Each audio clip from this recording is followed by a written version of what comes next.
इंदौर में नए साल की शुरुआत होते ही आपराधिक घटनाएं भी बढ़ती हुई दिखाई दे रही है। मॉर्निंग वॉक पर गए हुए प्रॉपर्टी या कारोबारी के घर में हथियार लेकर बदमाश डकैती के लिए घुस गए। कारोबारी की पत्नी को बंधक बनाकर डकैती की योजना डालने की तैयारी ही चल रही थी कि इतनी देर में जोर से आवाज सुनने पर सभी बाहर की ओर भाग गए।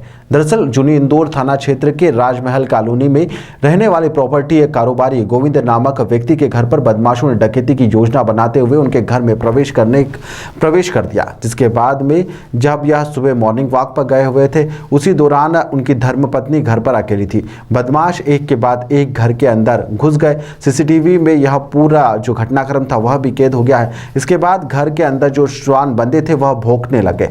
उनकी आवाज सुनकर सभी बदमाश भाग खड़े हुए। कारोबारी की धर्मपत्नी को बंधक बना लिया था और घर में रखे सोने चांदी और नकदी की वह मांग कर रहे थे। पूरे मामले में जब कारोबारी की पत्नी ने कारोबारी को फोन लगाकर इसकी पूरी जानकारी दी तो वह तुरंत घर पर पहुंचे, जहां पर बदमाशों की तलाश अब पुलिस के द्वारा की जा रही है। लेकिन कहीं ना कहीं दिन दहाड़े एक पोर्श कॉलोनी में जिस तरह से वारदात करने के लिए कुछ बदमाश घर में घुसे, उससे पुलिस की कार्यप्रणाली और कमिश्नर की प्रणाली पर एक सवाल फिर से खड़ा हो रहा है।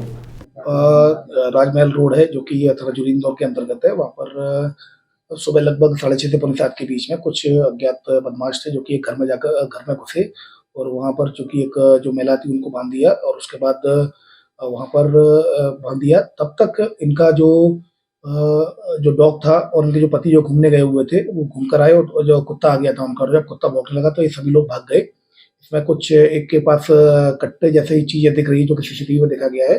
8 बदमाशों के खिलाफ डकैती के प्रयास का मामला थाना जूनी इंदौर में पंजीबद्ध कर लिया गया है। सीसीटीवी फुटेज के आधार पर आइडेंटिफिकेशन की जा रही है। जल्दी उनको आइडेंटिफाइड किया जाकर वैधानिक कार्रवाई सुनिश्चित की जाएगी। ताज़ा खबरों के लिए सब्सक्राइब करें JSR टाइम्स और साथ ही नोटिफिकेशन पाने के लिए बेल आइकन को दबाएं।